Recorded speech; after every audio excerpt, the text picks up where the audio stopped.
Salud amigos, tripulantes de nuestra querida, contaminada y única nave espacial.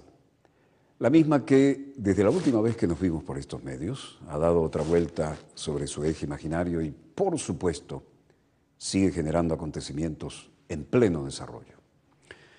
Los acontecimientos hoy tienen varias lecturas.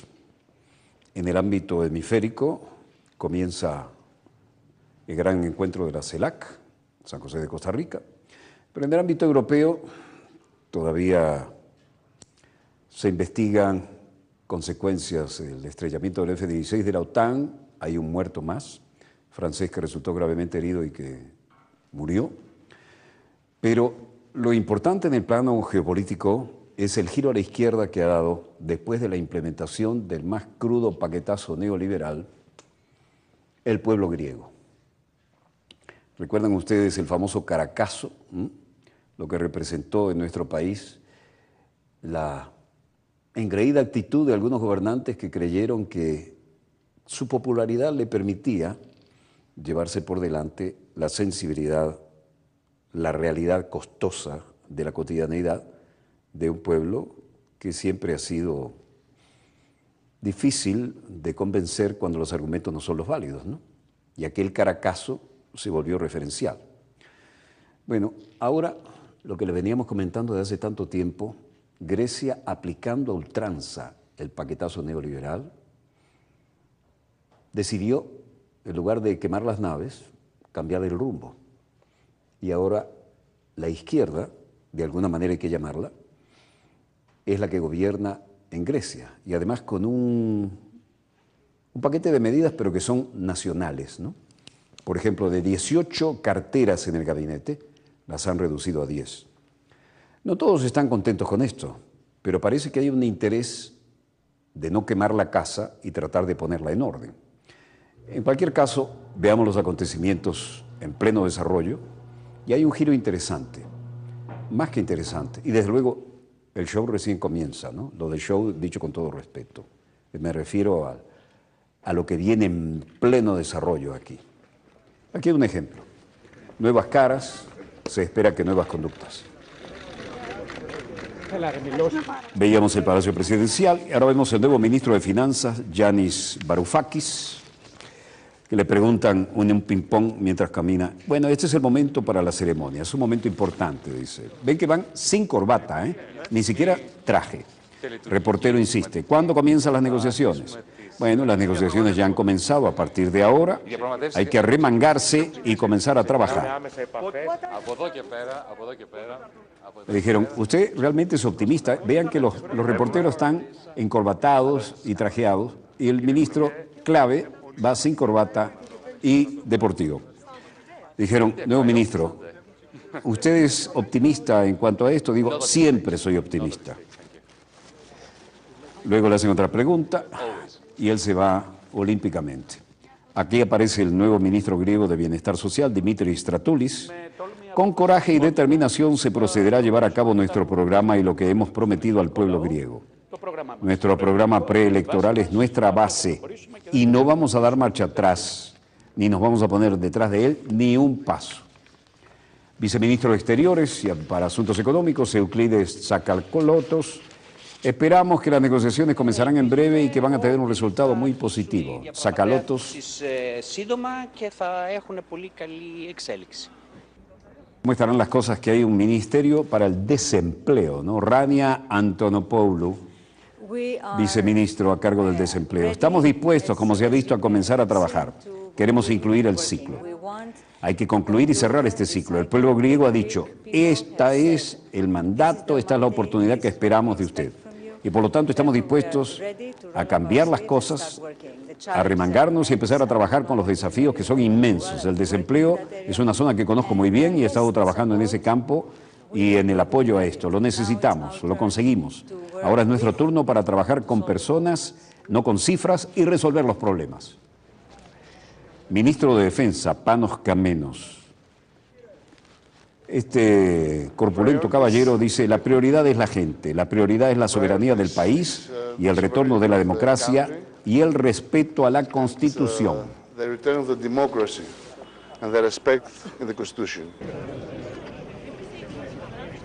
Jorge Cotraugalos, viceministro de Administración.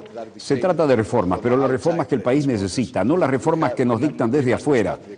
Tenemos que reactivar la economía, debemos revitalizar la democracia. Es un enorme reto, pero creo que estamos en buena forma para hacerle frente.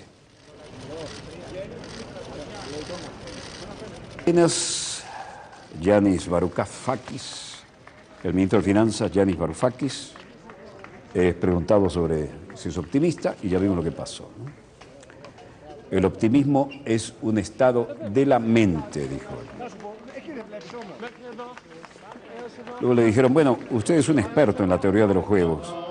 ¿Cómo esto le va a ayudar en el manejo de la economía griega? El nuevo gobierno toma posesión. Algunos eligieron hacerlo de la manera tradicional, con representantes de la Iglesia Cristiana Ortodoxa, y otros de manera simplemente civil. El nuevo gobierno de Syriza no cuenta con ninguna ministra. Las mujeres tan solo están presentes en 6 de los 26 viceministerios.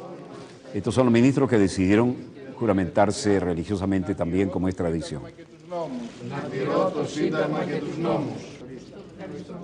Primero se han jurado los cargos que eligieron el rito religioso con la Iglesia Ortodoxa, como el ministro de Defensa, Panos Kamenos, líder de Griegos Independientes, partido de derecha nacionalista y socio del gobierno, junto a 7 viceministros, y luego lo han hecho el resto de los ministros de Syriza, que eligieron el procedimiento civil y laico. Casi todos los ministros de Syriza han acudido al acto sin corbata, como estamos viendo, lo que ya se ha convertido en un gesto de este Ejecutivo después de que ayer Tsipras también lo hiciese. Tsipras ha apostado por un gobierno con menos cargos y con un fuerte acento económico, pues 3 de los 10 ministerios están centrados en desarrollar la política económico-financiera del país. Los hombres fuertes de Syriza son también los que ocupan las carteras dedicadas a los asuntos económicos y financieros. El diputado y economista Yanis Dragazakis tendrá un papel central en el nuevo Ejecutivo como viceprimer ministro y coordinador de la política económica. El ministro de Finanzas, uno de los principales interlocutores de la Troika, lo ocupa la economista Yanis Varoufakis, de nacionalidad griega y australiana. Por su parte, Giorgos Zastatakis asume Economía, Infraestructura, Marina y Turismo, uno de los 4 superministerios que tienen múltiples competencias para abatir el número de carteras y ahorrar dinero de 18 a 10, como les hemos dicho.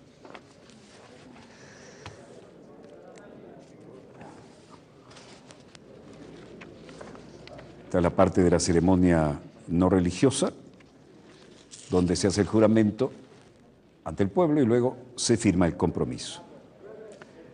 Alex Tsipras, líder de la formación de izquierda Syriza, tomó posesión como primer ministro de Grecia y dijo al presidente Karolos Papoulias durante una reunión que no había tiempo que perder. Tenemos que acelerar los procedimientos ya que nos enfrentamos a una lucha muy cuesta arriba, dijo el joven jefe de Estado. El acto se realizó en Máximos Mansión, la sede oficial de los primeros ministros de Grecia desde 1982, aunque el primer ministro saliente Antonio Samaras, líder de Nueva Democracia, no entregó personalmente los poderes a Tsipras, gesto no habitual. En su inicio como primer ministro, Tsipras, que según estimaciones tiene pensado reducir, y ya lo ha hecho, de 18 a 10 el número de ministerios, visitó a Kayseriani, campo de tiro, donde los nazis ejecutaron a 200 comunistas griegos en mayo de 1944 durante la Segunda Guerra Mundial. Este es el hombre que tiene la economía en sus manos. Como ven, sin traje, sin corbata, simplemente una combinación.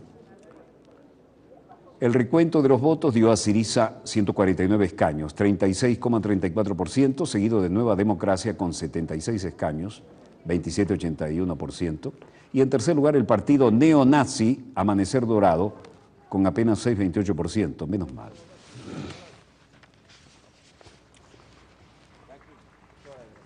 Nueva página que al parecer llena de esperanza la historia griega. Saliendo después de la juramentación,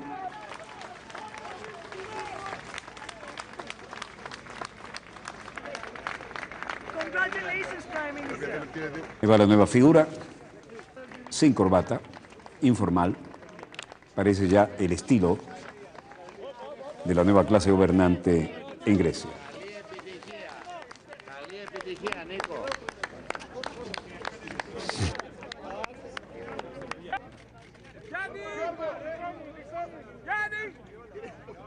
Minister, are you optimistic? Are you optimistic about the course? Optimism is a state of mind. Optimista, el optimismo es un estado de ánimo, dijo. Y así van haciendo frente a la requisitoria periodística, pero en todo caso saben que la tarea es bien difícil y no están dispuestos a dejarse perder el optimismo. Dice, usted es un experto en la teoría de los juegos, ¿le ayudará esto? Dice, la negociación es un gran juego y estamos a punto de comenzar a negociar con nuestros socios y deliberar sobre la verdadera realidad que debemos afrontar. Y está emocionado en poner su teoría en la práctica política. ¿Es esto un gran reto?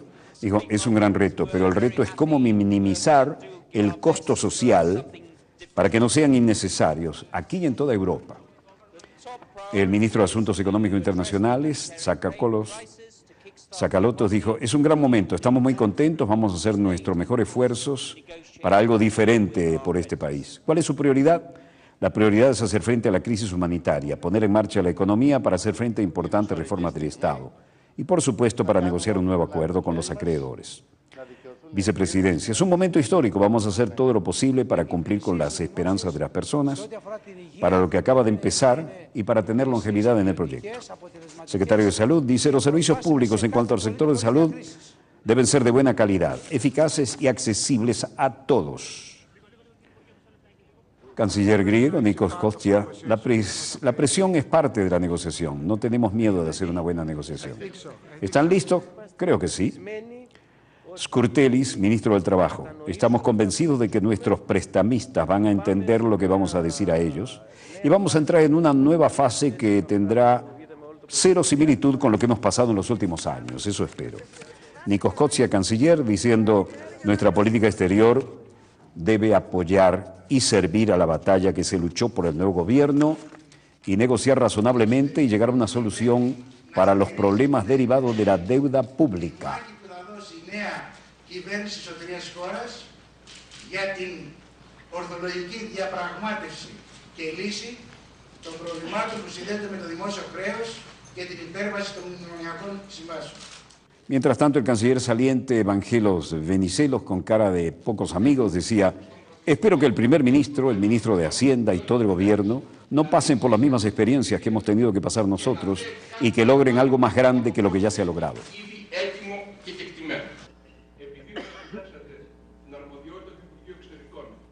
El horno no estaba para bollos, ¿no?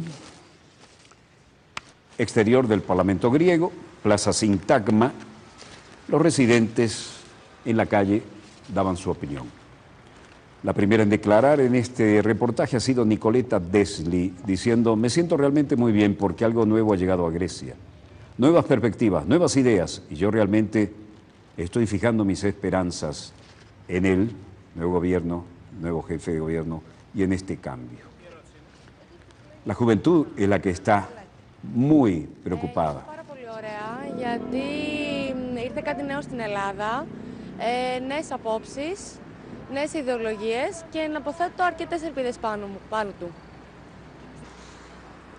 Polaris decía, solo estamos esperando a ver qué pasa, al menos son caras jóvenes, caras frescas, y no han sido mencionados en las cuestiones de corrupción, ya es algo.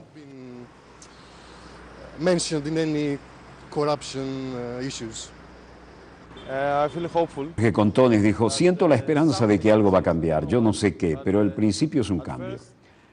Pero ahora vamos a ver cómo las cosas van a seguir adelante. No creo que vamos a salir del euro y de la Unión Europea, pero creo que algo va a cambiar. No sé qué, bueno o malo, pero algo va a cambiar. Algo ya ha cambiado y va a seguir cambiando.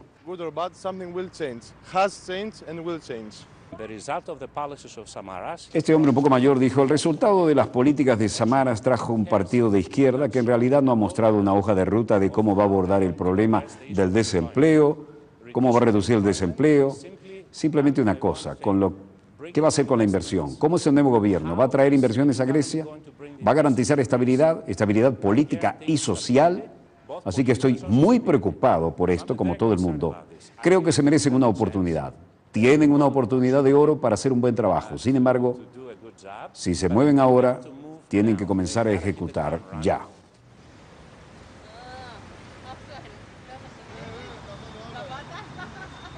tenía diferentes interpretaciones, ¿no?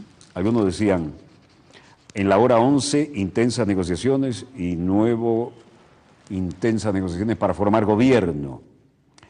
El otro decía, coalición de gobierno entre Syriza y los griegos independientes. La otra portada decía, griegos llenos de esperanza anticipan un cambio. En general, el tono era de contenida esperanza realista, no haciéndose demasiadas ilusiones, pero el resto de Europa también estaba siguiendo con atención las consecuencias de lo que podía tener esto. Y aquí estamos en Bruselas, Bélgica. El ministro de Finanzas de Alemania, Wolfgang Schäuble. Dijsselbloem fährt nach Athen. Hat dazu kein Mandat. Jürgen Dijsselbloem va a Atenas, él no tiene mandato para eso, pero tampoco necesita uno, hay libertad de movimiento en Europa. Él va allí, no tiene ningún mandato, no hay debate sobre eso, nunca afirmó tener uno, pero él va a Atenas. Y luego dijo, así es como se prevé en el Fondo Europeo crear plataformas de inversión donde se puede traer a los bancos de desarrollo, crearles una situación interesante, así como a los inversores privados, traerlos a una plataforma común. Y tenemos, creo que de acuerdo con KfW, donde estamos presidentes alternos del Consejo de Administración, que podemos proporcionar una ayuda de unos 8 billones adicionales.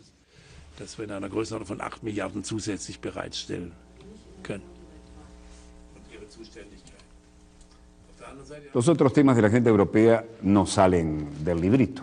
Bruselas, Ucrania, ¿entra en default o qué pasa?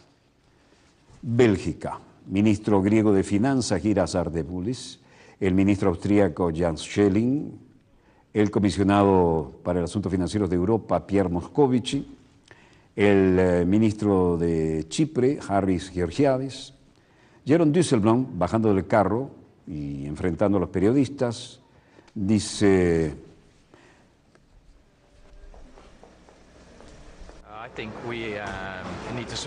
creo que tenemos que apoyar a Ucrania en cualquier caso, pero por supuesto la situación y la escalada se hace más urgente. Así que hoy vamos a hablar de lo que se necesita y cómo financiar este apoyo a Ucrania. Realmente lo necesitan. El ministro de Hacienda lituano, Rimantas Zatsius, también enfrentaba a la prensa y decía: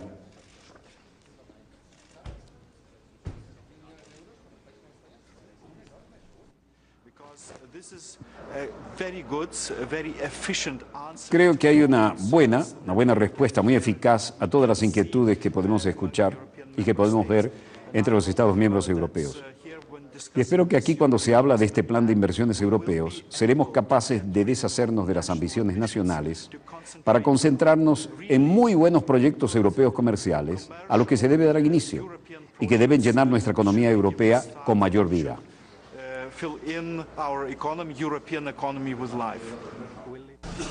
Lo que pasa es que la Unión Europea quiere desembolsar rápidamente el primer tramo de la nueva ayuda a Ucrania. El vicepresidente de la Comisión Europea para el Euro y el Diálogo Social, Valdis Dombrovskis, indicó que la propuesta de la Comisión Europea para un nuevo paquete macrofinanciero de 1.800 millones de euros para Ucrania debe aún ser aprobado por el Consejo de la Eurocámara, pero que la intención es avanzar rápidamente. A mediados de este año, incluso antes, estaremos en disposición de comenzar los desembolsos de los primeros importes. Está previsto el pago de 3 tramos de 600 millones cada uno, dijo el letón en rueda de prensa posterior al Consejo de Ministros de Economía y Finanzas de la Unión Europea que acabamos de ver celebrado en Bruselas. Las condiciones para el desembolso están relacionadas con reformas estructurales, cuando no, y el fortalecimiento de la gobernanza, cuando no, entre otros, indicó Dombrovskis. Todo huele a paquetazo neoliberal. En estos momentos hay una misión de la Comisión Europea sobre el terreno evaluando la situación, recordó el vicepresidente comunitario. Se trataría de la tercera ayuda macrofinanciera a Ucrania desde 2010.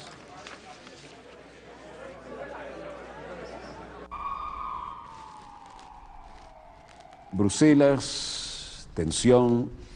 El presidente de Latvia, del Consejo de la Unión Europea, comisionado para la zona euro y diálogo social, Valdis Dombrovskis, decía: el año pasado la Unión Europea aportó 1,36 mil millones de euros en ayuda macrofinanciera al país. Last year, the EU provided 1.36 billion euros in macrofinancial assistance to the country. Y además se dispensaron otros 200 millones en subvenciones de apoyo presupuestario. La Comisión ha prometido mayor apoyo en forma de un nuevo programa que asciende a 1,8 millones de euros y actuará de manera responsable hacia Ucrania y responsable también con el presupuesto de la Unión Europea. La Unión y sus Estados miembros están dispuestos a facilitar y apoyar el proceso de reforma de Ucrania a condición de que las reformas se apliquen. El ministro de Hacienda francés, Michel Sapin, también tenía algo que decir, pero aquí los conciliábulos entre muy pocos protagonistas llevaban algunas declaraciones. Michel Sapin pense qu'on pourrait mettre plus. Nous avons dit que ça dépend aussi, c'est un plan global, donc du Fonds monétaire international. Se fue 1.800 millones de dólares que fue puesta sobre la mesa por la Comisión. Otra vez dijo que algunas personas piensan que podríamos dar más. Hemos dicho que también depende, ya que es un plan más amplio. En el Fondo Monetario Internacional todo el mundo debe hacer su contribución. Pero hemos de poner algo sobre la mesa, porque esto es urgente. Es para empezar a aplicar este paquete, así le llamó sin eufemismos. De justesse à Bruxelles, c'est très exactement comme ça que ces groupes terroristes se finançaient par des mécanismes. Luego agregó, si nosotros los confrontamos con la realidad de la financiación del terrorismo y en particular la financiación de los atentados terroristas que asolaron París y los que solo fueron simplemente frustrados en Bruselas, mostrar esto es exactamente cómo estos grupos terroristas se financian con pequeños mecanismos a escala, pequeñas transferencias de dinero que se esconden detrás de los movimientos anónimos o que se han hecho ya en el anonimato. Bueno, la Unión Europea aprueba el primer tramo de ayuda para Ucrania. Y en Kiev, el Parlamento de Ucrania llama a Rusia Estado agresor y busca más ayuda y sanciones del oeste y de la situación. La Rada Suprema declaró hoy a Rusia Estado agresor en un documento aprobado en sesión extraordinaria con los votos de 271 de los 298 diputados presentes en esta sala. Верховна Рада України визнає Російську Федерацію Ganagopko, parlamentaria ucraniana, dice: la Rada Suprema de Ucrania reconoce la Federación de Rusia como un Estado agresor y hace un llamamiento a los socios internacionales de Ucrania para evitar la impunidad de los culpables crímenes de lesa humanidad. Crímenes cometidos desde el comienzo de la agresión rusa contra Ucrania. Reconocer la Federación Rusa como un Estado agresor que apoya el terrorismo y bloquea la actividad del Consejo de Seguridad de la ONU, que puso la paz y la seguridad internacionales bajo amenaza, y reconocer a la DNR, República Popular de Donetsk, y a la LNR, República de Luhansk, como organizaciones terroristas. Luego dijo: la Rada Suprema de Ucrania pide a los socios internacionales de Ucrania para reforzar la presión sobre la Federación de Rusia, incluyendo la imposición de nuevas medidas en el sector para restringir, sancionar con el fin de detener la agresión rusa y obligar a los dirigentes rusos a cumplir plenamente los puntos de los acuerdos de Minsk para detener la ocupación ilegal de Crimea, liberar a todos los rehenes y los ciudadanos ucranianos que están detenidos ilegalmente en territorio de la Federación Rusa. Luego se pasó a votar, amplia mayoría, y le tocó el turno a declarar, fuera de este ámbito, al portavoz militar Andriy Lysenko.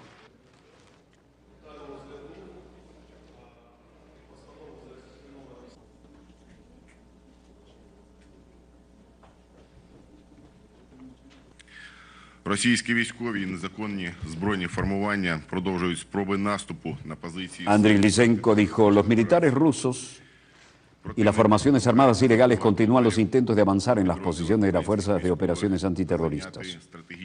El enemigo está tratando de entregar a las unidades militares ucranianas elementos y capturar posiciones estratégicamente importantes y avanzar para llevar a cabo operaciones militares más profundas, primero y sobre todo en las áreas de Debaltsevo, Buleris y Mariupol en la región de Donetsk.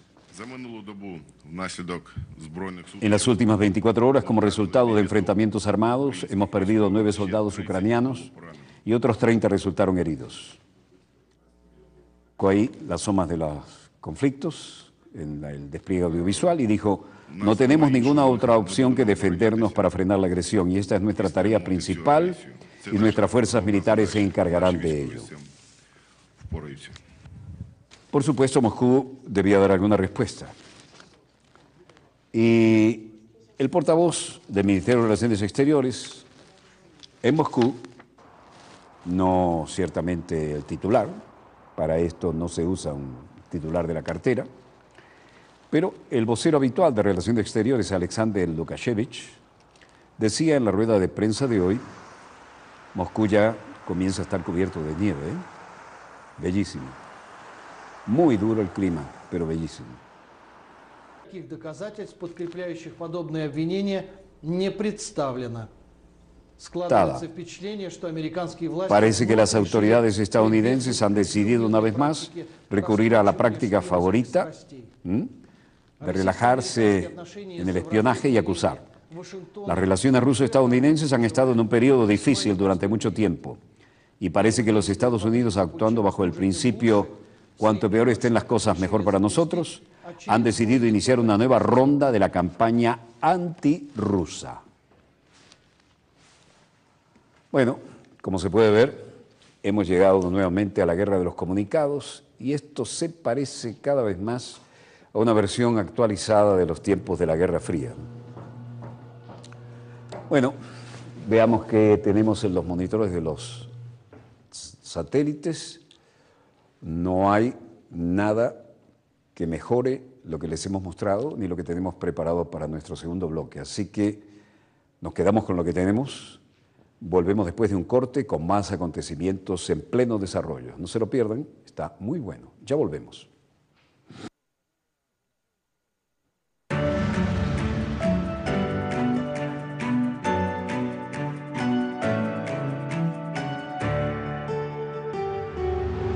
Desde hace 58 años, Seguros Horizonte respalda a los hombres y mujeres que resguardan nuestra soberanía. Con esta experiencia, ofrecemos a toda la población pólizas en diversos ramos y para cada necesidad. Seguros Horizonte, una visión socialista enfocada al bienestar de todas y todos. Seguros Horizonte, la empresa de seguros socialista hacia la patria grande. Fuerza Armada Nacional Bolivariana.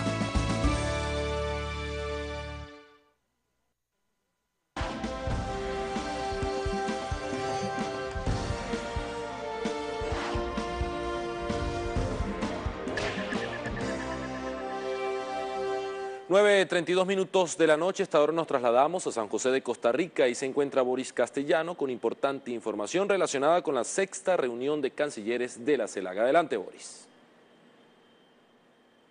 Tras una intensa sesión de trabajo, acaba de concluir la 6ª reunión de cancilleres de la CELAC en la ciudad de San José, en Costa Rica. Para conocer los detalles de los consensos alcanzados en este encuentro, nos acompaña la canciller de la República, Delcy Rodríguez. ¿Qué nos pudiese adelantar de lo que fue la discusión intensa, sin lugar a dudas, que se realizó acá en San José? Bueno, Boris, se dieron avances muy importantes en cuanto al planteamiento, lo que debe ser la reconfiguración institucional de la CELAC. Una CELAC al servicio de los pueblos, una CELAC que pueda superar las enfermedades del burocratismo. Como bien lo ha denunciado el presidente Nicolás Maduro, que superemos la onunización que se ha dado muchas veces en las instancias de la CELAC. Hemos revisado profundamente ese tema, cómo avanzar en planes de unión para superar la pobreza de nuestros países, para erradicar el hambre, y en ese sentido nosotros saludamos la presencia del secretario general de la FAO, del doctor Graciano da Silva, y hemos puesto a la disposición, hemos ofrecido la experiencia de la Revolución Bolivariana con sus programas sociales recreados por el comandante Hugo Chávez, que ha permitido que Venezuela obtenga reconocimientos especiales por organismos de las Naciones Unidas para superar la pobreza y erradicación del hambre. Lo hemos puesto a la disposición de la CELAC para que unidos, todos en conjunto, podamos avanzar en servicio del pueblo de los países de América Latina y el Caribe. Por otro lado, en la reunión de cancilleres hemos adoptado un comunicado que va a ser sujeto a la aprobación mañana de los jefes de Estado, donde rechazamos la injerencia unilateral de los Estados Unidos contra el gobierno de la República Bolivariana de Venezuela, que irrespeta por demás el derecho internacional que priva entre los Estados. El derecho internacional que además regula cómo es el relacionamiento razonamiento de igualdad y de soberanía e independencia entre los estados.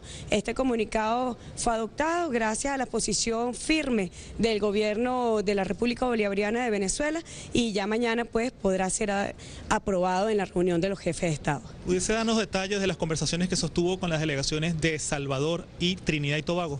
Como no, hemos tenido reuniones bilaterales donde hemos hecho revisión de la agenda de los temas de ambos países, tanto con El Salvador como con Trinidad y Tobago, y hemos puesto fecha a las comisiones mixtas y a una pronta visita que vamos a hacer a Trinidad y Tobago pues para revisión también de los temas bilaterales. En el caso de El Salvador tendremos la comisión mixta para el mes de marzo y con Trinidad y Tobago estaremos muy pronto visitando ese hermano país en el próximo mes. ¿La cumbre de la CELAC podrá servir para limar asperezas con el gobierno de Bogotá?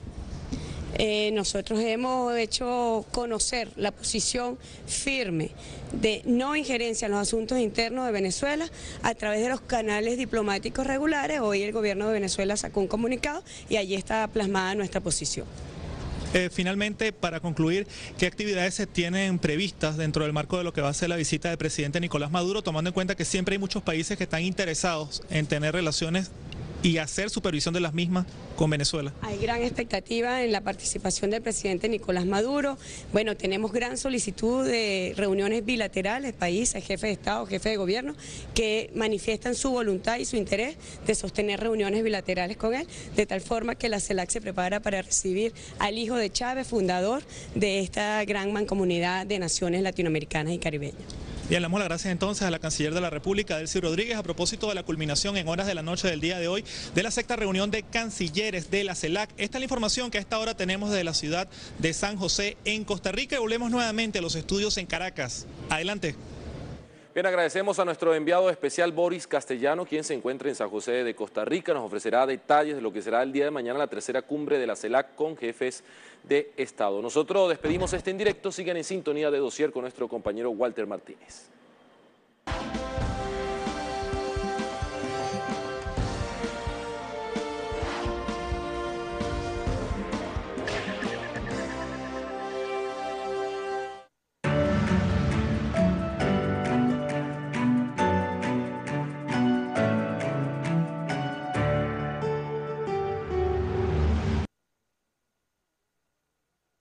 En pleno desarrollo, ya que estos están con uno de sus epicentros en Centroamérica.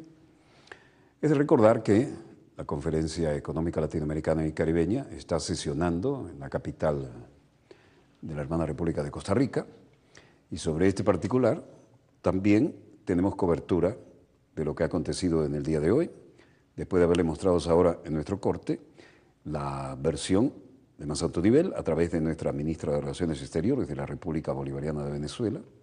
Ahora vamos a hacerle un raconto de lo que ocurría hoy en este elemento. Lo fundamental de esto es que de alguna manera la patria grande latinoamericana y caribeña tiene que buscar una actitud de unidad. Ya sabemos que hay algunas iniciativas que parecen estar destinadas a sabotear esta unidad de la patria grande. Pero aquí todo el mundo sabe quién es quién y les conocemos hasta el grupo sanguíneo, ¿no? Cualquiera sea el caso, hay algunos visitantes que se encargan de eso. Y voy a decirle a nuestro señor coordinador que nos acerque un documento que alguna vez les he mostrado. No quiero aforar, señor director, pero aquí vamos. ¿Ustedes recuerdan esto? Esto se volvió un clásico, pero hay gente que no quiere recordarlo. Estos son los documentos secretos de la ITT, la tristemente célebre compañía telegráfica y telefónica estadounidense, que metió la mano hasta el codo para tumbar al gobierno democráticamente electo de Allende en Chile. ¿Y qué se decía aquí? Bueno, ¿cómo empezó el desasosiego y la voluntad popular hirviendo? Primero hicieron desaparecer el papel higiénico, después las toallas sanitarias equivalentes, después los elementos de primera necesidad, después vaciaron los anaqueles y de paso todo subía de precio. ¿Les suena parecido a lo que está pasando en algún país? Calcadito, el manual del golpe de Estado contra el presidente Allende, que en paz descanse, y con la traducción hecha por las Fuerzas Armadas de todos los documentos que se intercambiaron y que fueron perforados, textuales, sobre cómo se manejó esto desde la Embajada de Estados Unidos y desde Washington para tumbar al gobierno de Allende. Anaqueles vacíos, elementos de primera necesidad por las nubes y desapareciendo. ¿Y quién no le hierve la sangre cuando no encuentra, por ejemplo, papel higiénico, cuando una dama no encuentra toallas sanitarias, tampones o sus equivalentes? Y luego había que dedicarle a los que eran voceros de esto casa segura para ellos, sus hijos y sus familias en Córdoba, al otro lado, ¿no? Es decir, al otro lado de la frontera por el tiempo necesario, ¿no? Tú te la juegas, tu familia va a estar a punto, bien controladita. Eso era de Chile a Argentina. Aquí normalmente es de Venezuela a Miami. Cualquier parecido es pura coincidencia. Veamos qué otros acontecimientos teníamos previstos para ustedes y los vamos a compartir de inmediato. Esto nos trae precisamente a lo que estábamos hablando.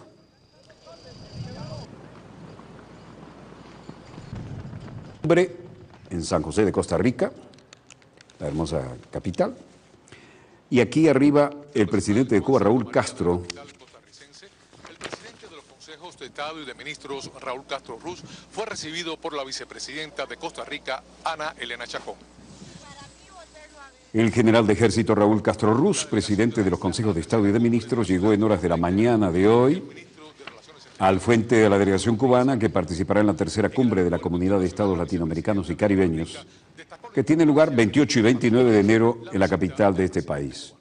Fue recibido en el Aeropuerto Internacional Juan Santamaría, al oeste de la capital, por la vicepresidenta Ana Elena Chacón, la delegación cubana y niños de Costa Rica, que siempre dan la hermosa nota. La delegación cubana está integrada además por los compañeros Bruno Rodríguez Parrilla, ministro de Relaciones Exteriores, Abelardo Modrero Fernández, viceministro de Asuntos Multilaterales, y la encargada de negocios cubana en Costa Rica, embajadora Nilsa Castro Guevara. Intensas medidas de seguridad. Hoy los cancilleres de los organismos iniciaron los debates para aprobar el proyecto de declaración final y una veintena de textos especiales. Y durante la cumbre se espera sea debatido un proyecto de resolución en rechazo al bloqueo impuesto por Estados Unidos a Cuba desde hace 50 años, que será aprobado por los jefes de Estado el próximo 29 de enero. Coordinadores regionales de los 33 países miembros de la organización integracionista comenzaron hoy negociaciones sobre los documentos que serán presentados a los jefes de Estado y de Gobierno los días 28 y 29. Foto de familia. El presidente Rafael Correa recibirá la presidencia pro tempore de manos de su homólogo costarricense Luis Guillermo Solís y, por supuesto, promoverá el acercamiento con otros bloques de países. Esta cumbre se reúne bajo el tema Construyendo Juntos y cierra el tercer año de institucionalización de la CELAC.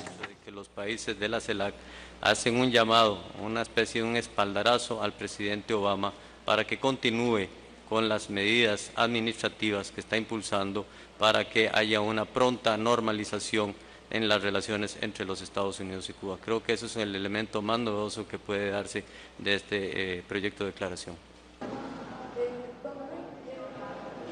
Y lo decía el canciller de Costa Rica, el vicecanciller Alejandro Solano, representante de Ecuador, Ricardo Patiño. La pobreza extrema y disminuir radicalmente la desigualdad de los ingresos en nuestra región. América Latina y el Caribe es lamentablemente la región del mundo más desigual, que es importante porque ahí está. Canciller de Costa Rica, Manuel González Sanz. Más concisos, más precisos, buscar objetivos medibles, cuantificables, que permitan a la presidencia tener ya un plan de trabajo debidamente establecido que se le pueda dar continuidad en el tiempo y no solamente en el ejercicio de un año, que sabemos que es un plazo corto y se pierde muchas veces la continuidad de los esfuerzos realizados por las presidencias anteriores. El país que asume la presidencia pro tempore no va a tener...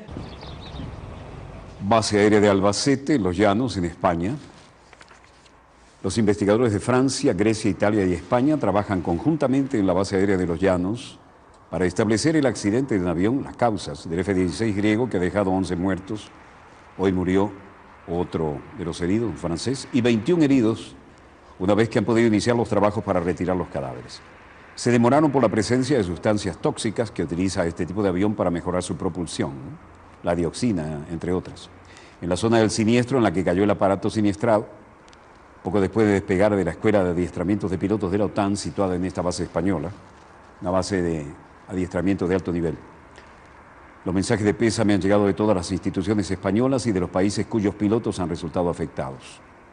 El rey Felipe VI ha expresado las condolencias a Francia y Grecia en nombre del pueblo español, ya que los fallecidos, 9 son de los países vecinos y 2 del F-16 destruido griegos. Hoy se ha formado un nuevo ejecutivo griego al amparo de la victoria del partido Syriza, como hemos informado al abrir nuestro dossier, y el nuevo ministro de Defensa, Heleno Panos Kamenos, ha afirmado cuando iba a jurar su nuevo cargo: hoy no es un día de fiesta, sino un día de duelo. Lo decía por los 2 pilotos desaparecidos de su F-16. En España, el titular de Defensa, Pedro Morenés, ha visitado la zona del siniestro junto con su homólogo francés, Jean-Yves Le Drian. Ambos, en conferencia de prensa, han informado del estado de algunos de los heridos. 2 franceses podrán viajar a su país buscando el restablecimiento. Un tercero necesita tiempo para ser estabilizado antes de moverlo, y un cuarto será intervenido ahí mismo de varios traumatismos. Los 11 fallecidos, 10 murieron ayer en la base Los Llanos. Que ha fallecido uno de los militares franceses que estaba en el Hospital de la Paz, de Quemado, y bueno, pues en principio el resto de los heridos que se encuentran más graves son los que se encuentran en Madrid ahora mismo. El resto pues ha evolucionado favorablemente, y bueno, pues esta tarde está previsto que el ministro de Defensa de España y el ministro de Defensa francés pues atiendan los medios de comunicación. Así lo decía el vocero de la Fuerza Aérea Española, José Guerreira. Ejército del Aire, ¿no? El posible resto de toxicidad de hidracina, una vez eliminados, confirmar que en la zona, digamos, los asientos eyectables que tienen cartuchos detonantes no son ningún peligro, no suponen ningún peligro, y ya automáticamente acceder a la zona sin ningún problema, ¿vale? En esto trabajan en forma conjunta investigadores de Francia, Grecia, Italia y España.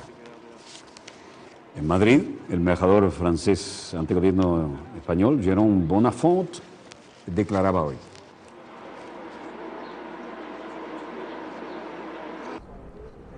Alors, à la demande du ministre de la Défense et plus généralement des autorités françaises et du gouvernement français, je me suis a petición del ministro de Defensa y más generalmente de las autoridades francesas, que acabo de venir del hospital a visitar las 3 personas que resultaron heridas, expreso mi respeto a los muertos y discutir también la voluntad de discutir con el Departamento Médico del Hospital de la Paz de qué procedimientos se han puesto en marcha para el tratamiento de nuestros compatriotas, y también hablar de la cooperación médica, como un equipo médico francés acaba de llegar. Naturalmente no puedo dar ninguna información médica, ya que es un asunto confidencial y también cubierto por el respeto que debemos a las familias. Todo lo que puedo decir es que es un hospital con una gran reputación y que he estado muy impresionado con la calidad del tratamiento de las víctimas en esta terrible tragedia. La qualité de l'accueil et la qualité des soins reçus par nos compatriotes victimes de cette épouvantable tragédie. Bonafont dijo que no estaba en condiciones de proporcionar información sobre el estado de salud de los pacientes. Naturalmente, no puedo dar ninguna información médica, es un asunto confidencial. 11 personas, 9 de ellos franceses y 2 griegos, murieron en el accidente. Un militar francés que estaba siendo trasladado en el Hospital La Paz por sus heridas falleció el martes por la mañana. El avión de combate F-16 griego se estrelló después de despegar de Albacete, en Castilla-La Mancha. Un avión griego golpeó aviones franceses e italianos y el personal de servicio en el área de estacionamiento. De los 21 heridos en el accidente, 3 militares franceses y 1 italiano permanecen en el Hospital de La Paz, que tiene una unidad de quemados muy especializada, donde se les mantiene estables, aunque en estado grave. En todo caso, la situación hasta ahora es de intenso seguimiento, y el ministro de Defensa francés se trasladó a Albacete para rendir homenaje en nombre del presidente de la República, del gobierno y de la nación francesa ante los cadáveres de las 9 víctimas de este trágico accidente, que se sumó otro hoy.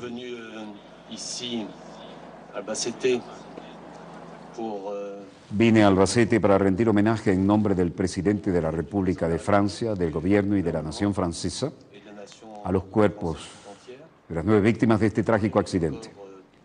También vine a saludar a aquellos que resultaron heridos y que pronto estarán de vuelta en Francia. También he venido a saludar a los militares que estaban aquí para esta maniobra, este ejercicio de alto nivel, traumatizados y tristes. Yo quería mostrarles mi apoyo y mi consideración. À la fois ceux de Madrid et ceux d'Albacete reviendront très rapidement en France. Je suis venu aussi saluer les militaires du détachement qui étaient ici pour cet exercice de très haut niveau. Un militar francés que fue gravemente herido y estaba siendo tratado en el Hospital La Paz falleció hoy por la mañana. Las 11 personas estaban tomando parte de la formación de la OTAN cuando un avión F-16 griego se estrelló después de despegar en Albacete, en Castilla-La Mancha. Esto queda a 250 kilómetros al sureste de Madrid. El avión griego golpeó aviones franceses e italianos y el personal de servicio en el área de estacionamiento sufrió las consecuencias.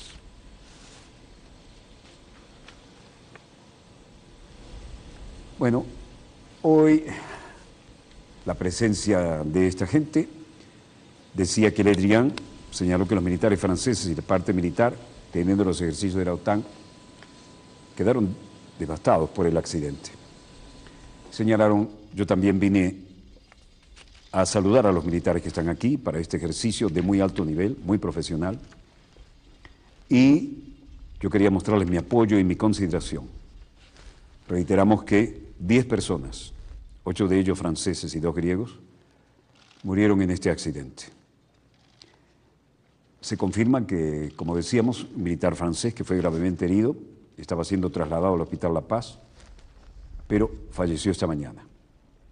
Formaban parte de la Organización del Tratado del Atlántico Norte y el F-16 de la Fuerza Aérea griega tuvo una falla en la fase crítica de despegue. Y el avión se estrelló a su vez sobre aviones franceses que estaban estacionados e italianos y afectó al personal de servicio en el área del taxiway y área de estacionamiento. De los 21 heridos en el accidente, 3 militares franceses y un italiano, como dijimos, permanecen en el Hospital La Paz. Aquí vemos algunos aviones afectados en menor cuantía, pero todos seriamente afectados. Los demás estaban en mucha peor situación que estos. Otras 2 víctimas francesas y 5 italianos están en estado muy grave, pero estable, en 2 hospitales de Albacete. Mientras tanto, hay un estudiante, la Federación Estudiantil Universitaria recibe un mensaje de Fidel Castro y dice: para mis compañeros de la Federación Estudiantil Universitaria. Queridos compañeros, desde 2006, por cuestiones de salud incompatibles con el tiempo y el esfuerzo necesario para cumplir un deber que me impuse a mí mismo cuando ingresé a la universidad el 4 de septiembre de 1945, hace 70 años, he renunciado a mis cargos. No era hijo de obrero ni carente de recursos materiales y sociales para una existencia relativamente cómoda. Puedo decir que escapé milagrosamente de la riqueza. Muchos años después, el norteamericano más rico y sin duda más capaz, con casi 100.000 millones de dólares, declaró, según publicó una agencia de noticias el pasado jueves 22 de enero, que el sistema de producción y distribución privilegiada de las riquezas convertiría de generación en generación a los pobres en ricos. Aquí leía el mensaje de Fidel a la Federación de Estudiantes Universitarios que estamos compartiendo con ustedes. Desde los tiempos de la antigua Grecia, durante casi 3.000 años, los griegos, sin ir más lejos, fueron brillantes en casi todas las actividades: física, matemática, filosofía, arquitectura, arte, ciencia, literatura, astronomía y otras ramas del conocimiento humano. Grecia, sin embargo, era un territorio de esclavos que realizaba los más duros trabajos en campos, ciudades, mientras la oligarquía se dedicaba a escribir y filosofar. La primera utopía fue escrita precisamente por ellos.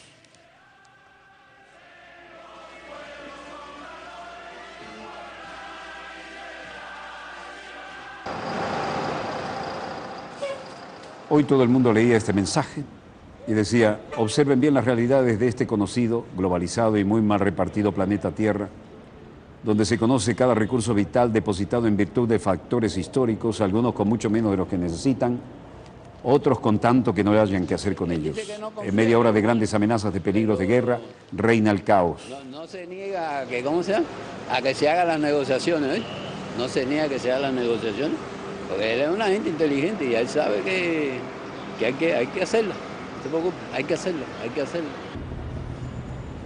La gente leía hoy Grama, parte de lo que les hemos leído, y comentaba en la calle. Fidel envía mensaje a los estudiantes universitarios cubanos. Sí, que está dándolo, se dice que el presidente de Cuba ha hecho lo correcto, está dando su beneplácito. Considero oportuno esa reflexión. Así lo decía Félix Castañeda. Y también Niyami Gutiérrez, un estudiante, comentaba sobre esta nueva y profunda pieza de las reflexiones de Fidel Castro Ruz. Y señalaba, él debe tener muchas razones. Bueno, tiene sus razones, lleva 50 y tantos años de estar gobernando este país. Todo el mundo tiene sus ideales. Yo sí estoy de acuerdo. Sí estoy de acuerdo porque pienso que es bastante bueno en lo económico, en lo político, en lo social, en todo. Desaparecido presidente, eterno comandante Hugo Chávez con Fidel Castro. Se habían reunido también en su momento, después que Castro se sometiera a cirugía, después de complicaciones de una infección intestinal. Y nos habían dado esa primicia en aquel momento, 15 de septiembre del 2006. De este conocido, globalizado y muy mal repartido planeta Tierra, decía Fidel. No daría la orden, sí lo persuadíamos.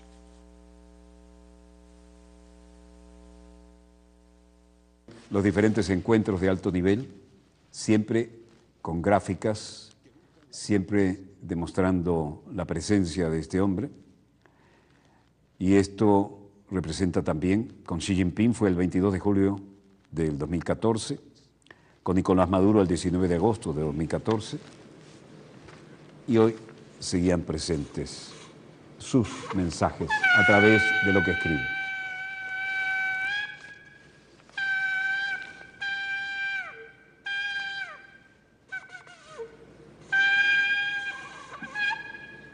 Dramático toque de shofar. Brzezinski, Polonia. 70 años del aniversario de Auschwitz, un campo que resume todo el horror nazi.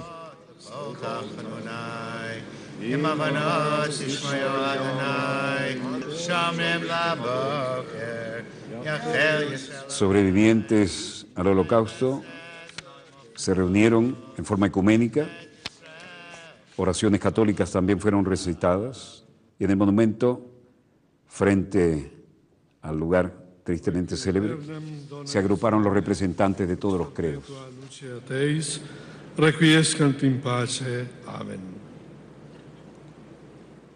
Católicos, judíos, ortodoxos, todos rindieron tributo en este brutal aniversario de Auschwitz, un campo que resume de alguna manera todo el horror de la represión nazi.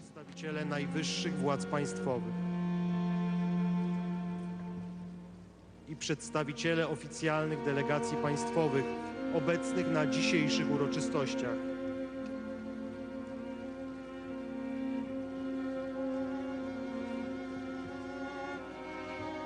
Solo 2 meses después de la llegada de Hitler al poder, los nazis abrieron el primer campo de concentración, Dachau, en 1933.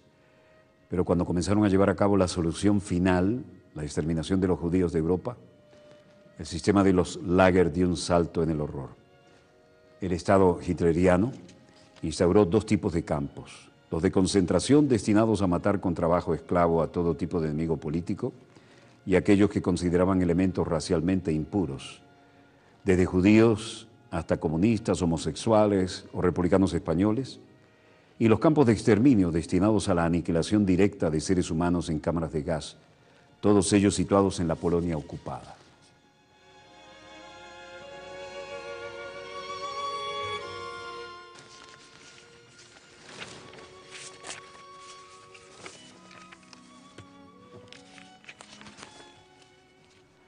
Hoy el primer ministro israelí Benjamin Netanyahu decía: los ayatolás en Irán, que niegan el holocausto mientras planean otro genocidio contra nuestro pueblo.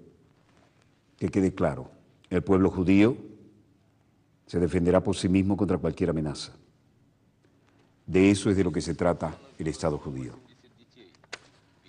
Todavía quedan algunos testimonios fílmicos de aquellos dramáticos acontecimientos que siguen clamando justicia al cielo. Среди уцелевших заключенных Освенцима люди, привезенные сюда со всех концов Европы, поляки. Fueron imágenes que rescataron los soviéticos, los primeros que llegaron a ti a destapar la verdad. Y hoy Benjamin Netanyahu decía: The Ayatollahs in Iran, they deny the Holocaust. Los ayatolás de Irán que niegan el holocausto mientras planean otro genocidio contra nuestro pueblo. Que les quede claro, el pueblo judío puede defenderse por sí mismo contra cualquier amenaza. De esto se trata el Estado judío.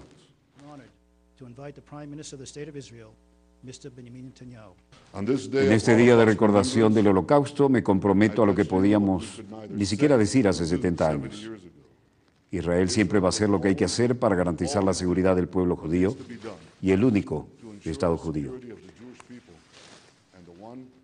Vivimos, dijo él, en una era de antisemitismo emergente y violento, y reiteró que el acuerdo de las potencias internacionales negocian con Irán y eso es peligroso para Israel. Netanyahu aseguró que su función como primer ministro es que no haya otra amenaza de destrucción sobre Israel y que no haya necesidad de crear otros monumentos conmemorativos como el Yad Vashem. Reiteró su posición respecto a la negociación del denominado Grupo 5+1 en Teherán y señaló que el acuerdo negociado con Irán es peligroso para Israel y deja en sus manos capacidades para construir un arma nuclear. No podemos vivir con un acuerdo así.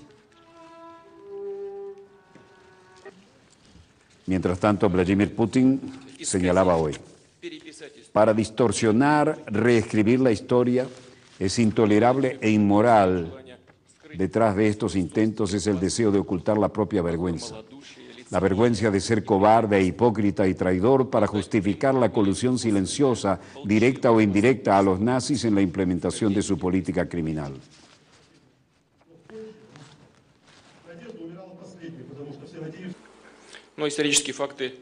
Pero los hechos históricos son innegables y nos dicen que Banderist, plazo para los seguidores de nacionalistas del siglo XX ucraniano, Stefan Bandera, y otros colaboradores imputados por colusión. Hitler tomó parte en la destrucción del pueblo judío, la destrucción de los judíos de Lviv, Odessa, Kiev y otras ciudades de Ucrania. Nazis bálticos llevaron a cabo la limpieza étnica en Vilna, Riga, Vilnius y Tallinn. Hoy, en este trágico día, rendimos homenaje a todos aquellos que fueron torturados hasta la muerte por los nazis y sus colaboradores en los campos de concentración y guetos. Y por supuesto, nos inclinamos profundamente delante de los que murieron y delante de todos los que dejaron detrás en esta masacre. Putin insta a evitar que se repitan crímenes como el del Holocausto. Tenía razones morales, fueron entonces los soldados soviéticos los que llegaron primero a estos lugares y los pusieron en evidencia. Y así, con este terrible recuerdo que recordamos hoy, termina nuestro dossier de hoy. Volveremos mañana, Dios mediante, cuando nuestra querida, contaminada y única nave espacial haya dado otra vuelta sobre su eje imaginario y estemos aquí para contarles la pequeña gran historia de las próximas 24 horas. Volveremos mañana, Dios mediante, con esa misión. Mientras tanto, donde quiera que se encuentren de ese lado del receptor, desde el estudio 3 de Venezolana de Televisión, el canal de Cano y el programa de Cano, les habló Walter Martínez, productor y conductor de este dossier. Disponga usted de las cámaras, señor director.